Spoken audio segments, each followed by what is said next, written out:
أما بعد فأعوذ بالله من الشيطان الرجيم بسم الله الرحمن الرحيم ومن الناس من يشري نفسه ابتغاء مرضات الله والله رؤوف بالعباد. أبل آيات يا أيها الذين آمنوا ادخلوا في السلم كافة ولا تتبعوا خطوات الشيطان إنه لكم عدو مبين. او ٹھیک ده صحیح ده او دا سورہ البقرہ دا آیات نمبر ده 207 208. ومن الناس و بعض د خلقنا من اغدی یشری نفسه ابتغاء مرضات الله چې خرڅي ځان خپل د پاره طلب د رضا د الله او والله رؤوف بالعباد او الله تعالی شفقت کوونکی دی په خپل بندگانو باندې. په دې آیات کې مخکې دا ویل شو چې څلور قسم خلق دا غي ذکر روان دی. دو په حاجیانو کې وو او دو په عام خلکو کې چې دینو هغه وو. چې په حاجیانو کې یو داو چې صرف دنیا یې غوښتله او په آخرت کې دا غي څه نشته، بل پکې مؤمن مسلمانو چې د الله نه دنیا هم غواړي او آخرت هم غواړي، نو هغه اوچت مؤمنو په حاجیانو کې. بیا په عام خلکو کې الله یو سړی ذکر کو چې هغه غټ منافق دی او دا هغه سړی نوم قرآن وانه غستو، خو دا هغه کردار چې دی نو هغه ذکر کو. کردار یې داو چې خبرې کوي نو خبرې به تا حیران کی، پتا باندې به اثر کوي د هغې خبرې. بعضې خلک کله ناکله وایي که نه یاره پلان کې داسې خبرې وکړي او ما باندې سم اثر وکړو، داسې بیان یې وکړو، داسې تقریر یې وکړو. نو دا ضروري نه ده چې دا سړی به ګورې ښه سړی. دلته خو په دغې آیات کې پرونی آیات کې د هغې الله بدي بیان کړه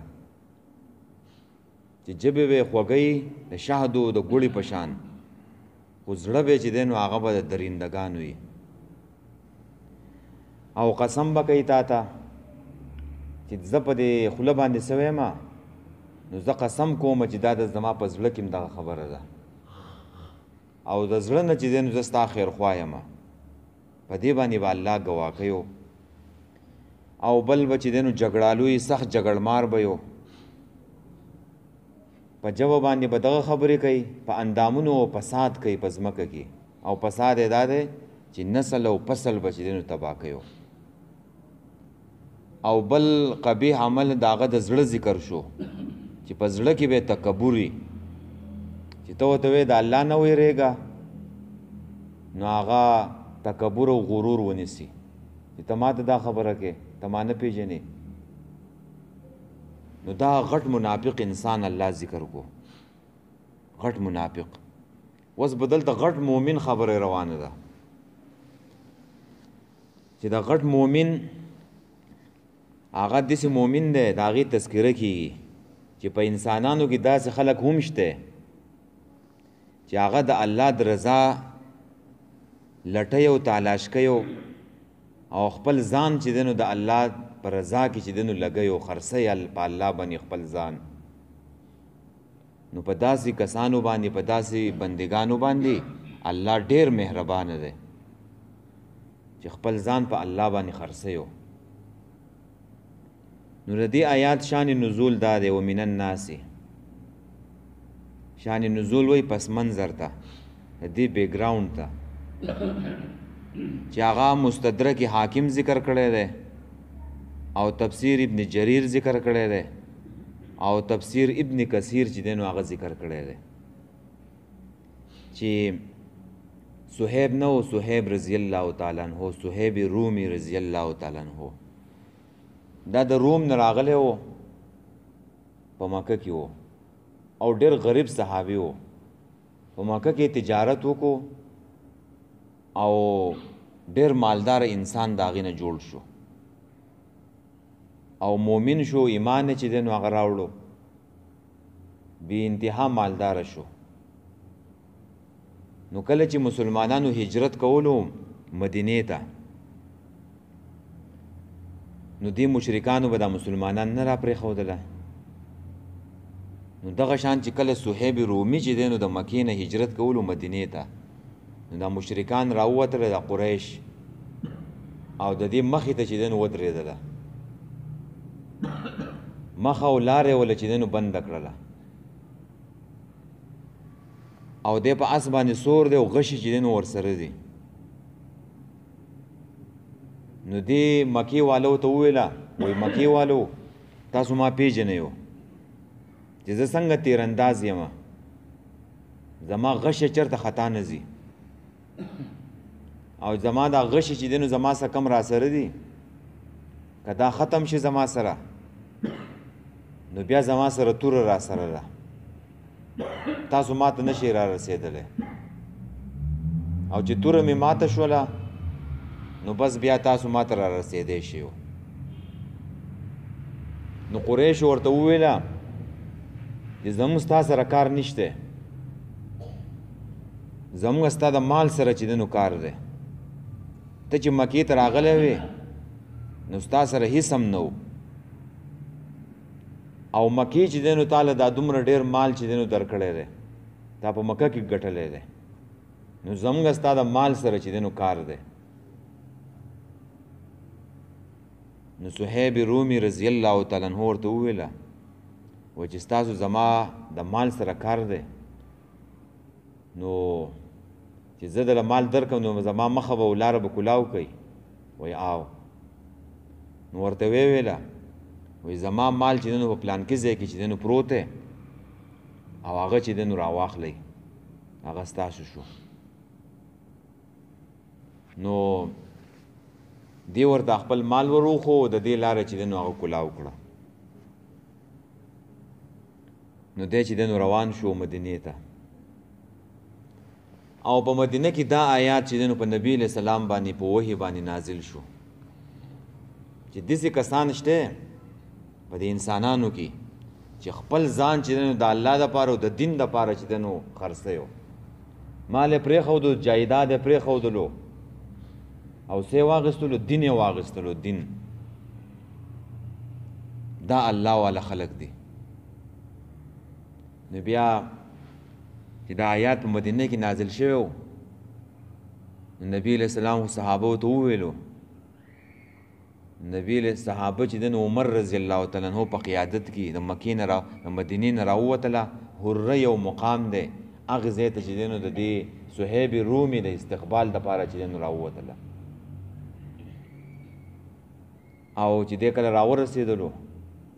نو صحابه عمر رضی الله تعالی عنہ دیو سره صهیب رومي سره چې ملاو شو مبارکباد چې دی نو ورکو ټولو صحابو.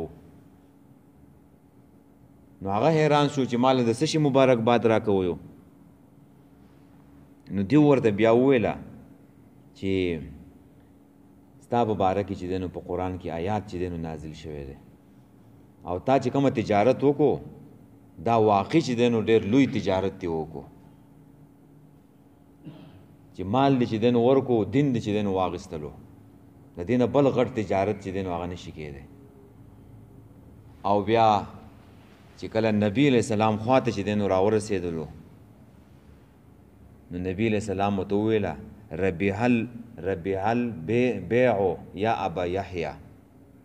ربیح البیع یا ابا یحیی دو ځلې ورته وویله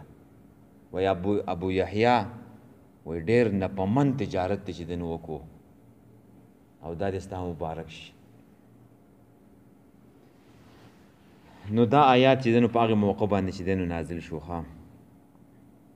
او اکثرو مفسرینو بیا ویلي د هغوی قول دا دی چې دا آیات نه دی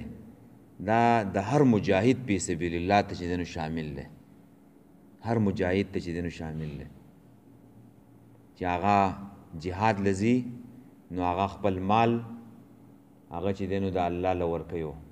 او خپل ځان چې دی نو الله له چې دی نو ورکوي نو دا داسې ده لکه په الله باندې چې دی نو ځان خرڅوي. سوره توبې آیات دی آیات نمبر چې دی نو 111 دی. هلته په آیات کې دا خبره چې دی نو بیان شو ده. ومن الناس ان الله اشترى من المؤمنین انفسهم واموالهم بان لهم الجنه. یقینا الله اغسطی د مؤمنانو نه نفسونه داغوي او مالونه داغوي په بدله د جنت کې، چې دیو خپل مالونه او خپل ځانونه الله له چې دین ورکړلی، په الله یې ورخرڅ کړلی، نو الله به له څه ورکوي؟ جنت به له ورکوي. نو اکثر مفسرین وایي چې دا هر مجاهد او فی سبیل الله ته چې دین شامل دی. نو من الناس او بعضې د خلکو نه من هغه دی یشری چې خرڅوي نفسه او خپل ځان. یشری د شرا نه دی، شرا وایي بیع ته، بیع، او مراد د بیع نه خرڅول دی د خپل ځان، خپل ځان خرڅول دی. او مشتری چې دی نو هغه اخیستونکي ته وایو مشتری. نو اخیستونکی څوک دی؟ اخیستونکی چې دی نو د ده نه نفس الله تعالی دی، الله تعالی د نفس چې دی نو اخیستی دی. او ابتغاء ویلی کېږي طلب ته، طلب ته ویلی کېږي، خو چې د هغې سره پوره کوشش یې ګورئ چې سړی کوشش هم کوي او طلب هم کوي د الله رضا چې دی نو هغه لټوي. تلاش او لټون ته وایو. نو طلب کوي د الله تعالی رضا. ابو یحیی ویلی دي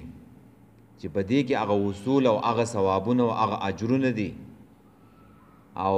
چې الله تعالی د دې خلکو دپاره چې دی نو تیار کړلي. صحیح حدیث کې راځي چې الله تعالی به جنتیانو ته چې دی نو ووایي چې زه تاسو له چې دی نو بل نعمت چې دی نو هغه در کومه.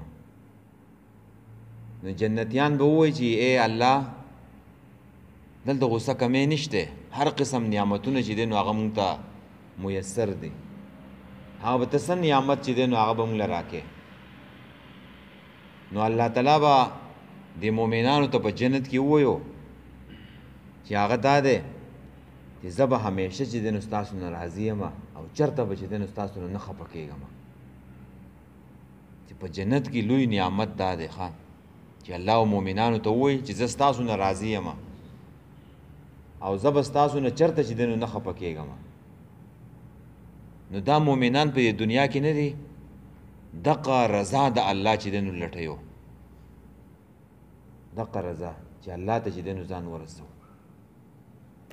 ګوره دا نفس نه دی، دا هم د الله دی، دا موږ چې دا کم بدن را کړی دی، او دا مال نه دی، دا هم چې دی نو د الله دی. نو دا الله له چې دی نو ورکول پکار دی چې موږ الله له ورکو. الله له څنګه ورکو؟ الله له ورکول دا دی چې دا بدن د الله دی. نو چې په دې بدن دا بدن نه دی چې دا مونږ د الله په نافرمانی کې استعمال نه کو، خپله مرضي ونه کو، د الله د مرضی او د دین او د قرآن او د سنت مطابق دا خپل بدن چې دی نو موږ استعمال کو. نو دا تا په الله باندې چې دی نو خرڅ کو. مال ستاسو در سره دی، نو دا مال چې دی نو دا هم الله در کړی دی، نو دا مال بم چې دی نو د الله پر رضا کې چې دی نو لګې استعمالی وي. داسې نه چې خپله مرضي کې او د خپلې مرضۍ مطابق چې دی نو بیا خرج کې، د الله د مرضۍ مطابق به خرج کې. نو دا انسانان څه دي؟ دی خپل ځان چې دی نو په الله باندې خرڅ کو. نو دا په ځان کې راوستل پکار دی، دا صفت و چې موږ په الله باندې چې دی نو ځان ور خرڅ کو. په دې غټ مؤمن په دې صفت کې چې دی نو ځان شامل کو چې خپل تن مندن وخت خپل مال خپل بچی خپل اولاد هغه هر څه چې دی نو د الله دپاره چې دی نو خرج کو، د الله په رضا کې د الله په دین کې چې دی نو ولګو. د داسې مؤمن بیا صفات الله چې دی نو بیان کړلی ښه مرضات الله رضاه، یعنی د الله رضا په هر څه کې چې بدن دې استعمالیږي او مال دې استعمالیږي، نو دا ګوره چې په دې کار باندې به الله راضي کېږي او که الله به ناراضه کېږي. که الله راضي کېدو نو په هغې کې خپل ځان خپل مال استعمالوه، خپل بچي استعمالوه، او چې په کم کار کې د الله نافرماني وه او الله په هغې باندې ناراضه کېدو نو د هغې نه ځان ساته.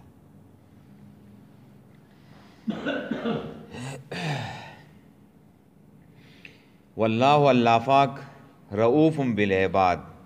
شفقت کوونکی دی په خپلو بندګانو باندې. دا رؤوف نه دی، دا د رؤوفت نه دی. رؤوفت څه ته وایو؟ چې دا د رحمت نه چې دی نو اوچته درجه ده، چې هغه اوچتې درجې یعنی په دنیا کې هم الله تعالی پې تکلیفونه مصیبتونه دا پې چې دی نو نه راولي، الله به ښه ساتي، او دغه شان په آخرت کې به چې دی نو الله په دیو باندې مهربان یې هغه اوچتې درجې به ورکوي. نو په دې کې دا اوچت مؤمن چې دی نو هغه تذکره وشولله. اوچت مؤمن دا دی چې خپل ځان، خپل تن مندن، خپل وخت، خپل صلاحیتونه،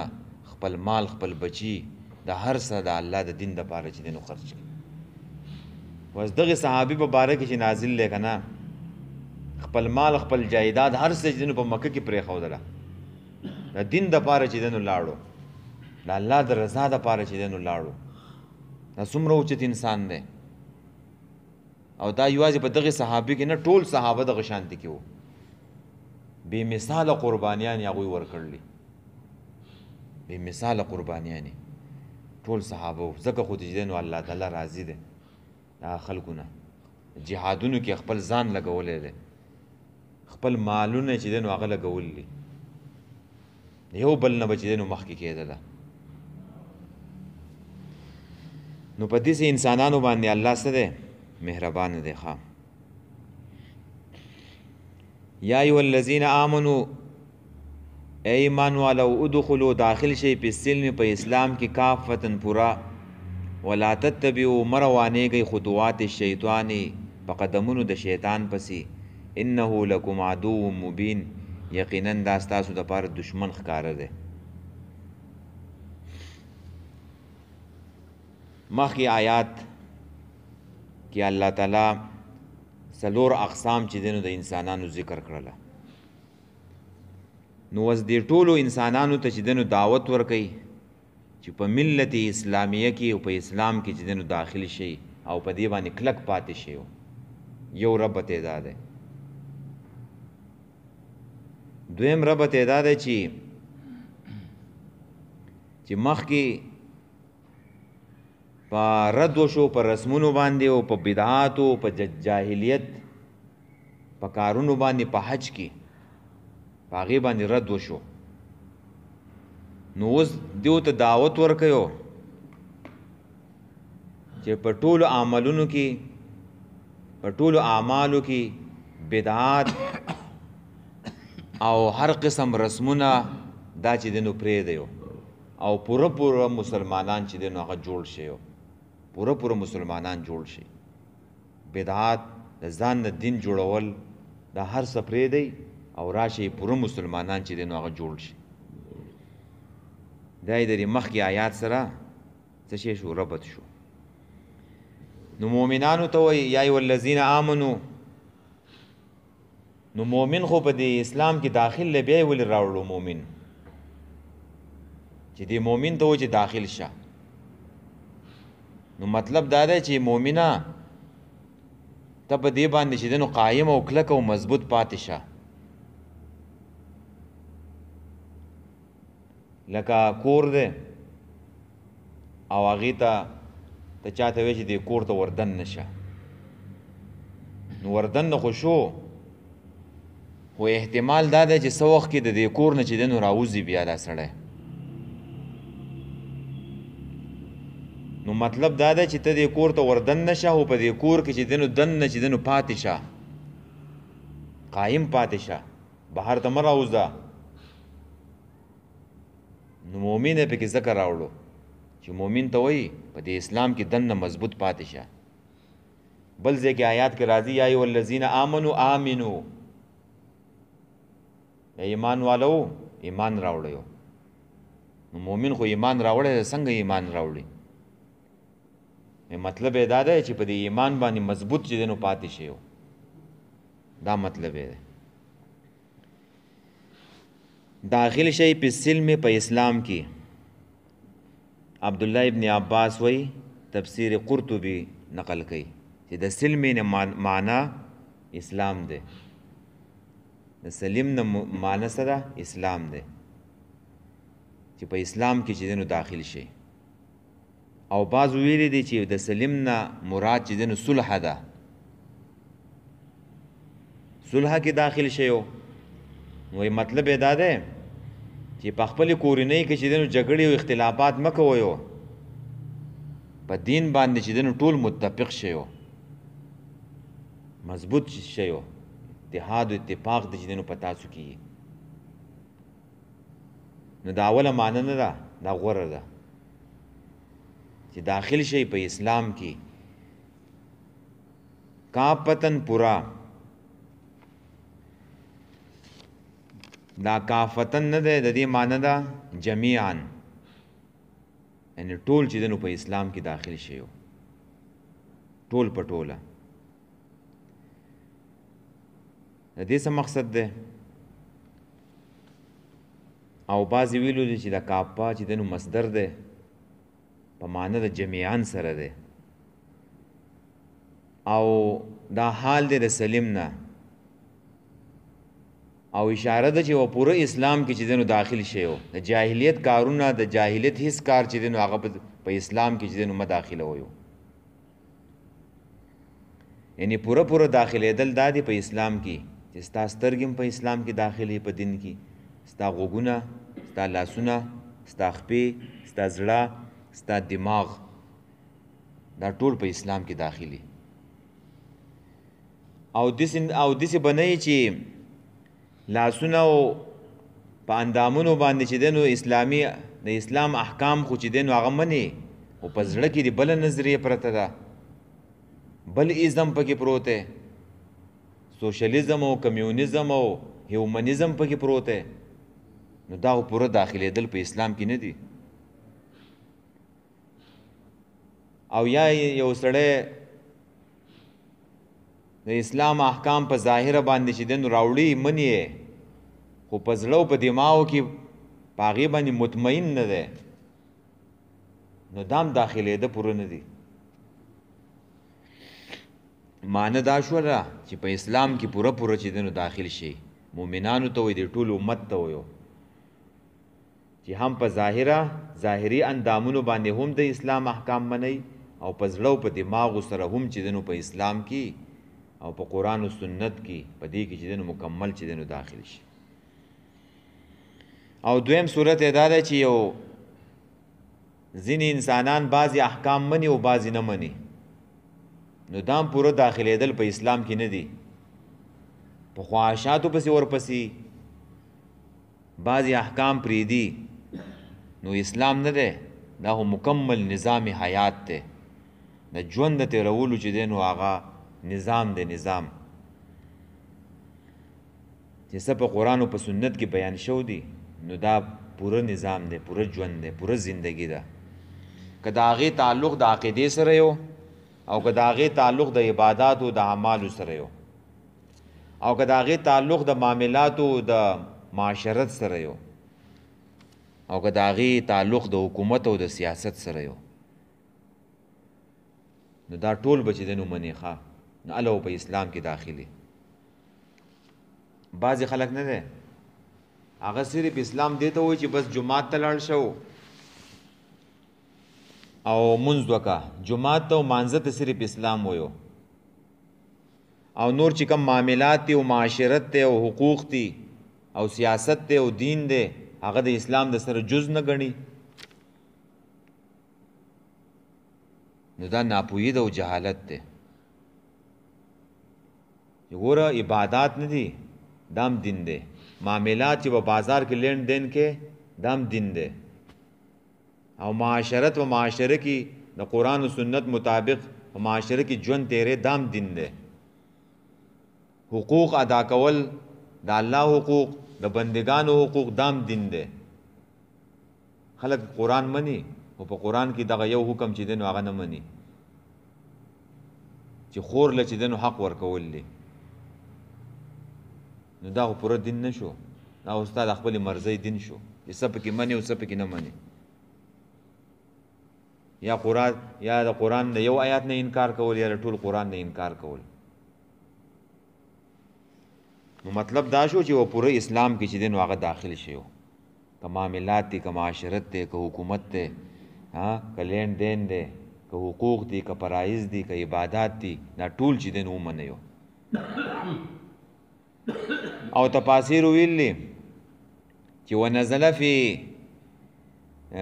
عبدالله ابن السلام رضی الله تعالی عنہ دا نازل شوی عبدالله ابن السلام او داغه د ملګرو په باره کې دا یهودي عالم و مدینه کې اوسېدو بیا ایمان راوړو دا او د ملګرو دا خیال پیدا شو چې په دې مونږ خو چې په تورات مونږ ویلو نو په تورات کې مونږ په د خالد ورځې تعظیم کولو او مونږ د اوښانو غوښې نه خوړلې او د اوښانو شودم نسکله نو کېدی شي په دې اسلام کې مونږ دا کارونه کوو په دې کې به څه ګناه نه یو چې مونږ د خالد ورځې تعظیم وکړو او د اوښانو غوښې به نه خورو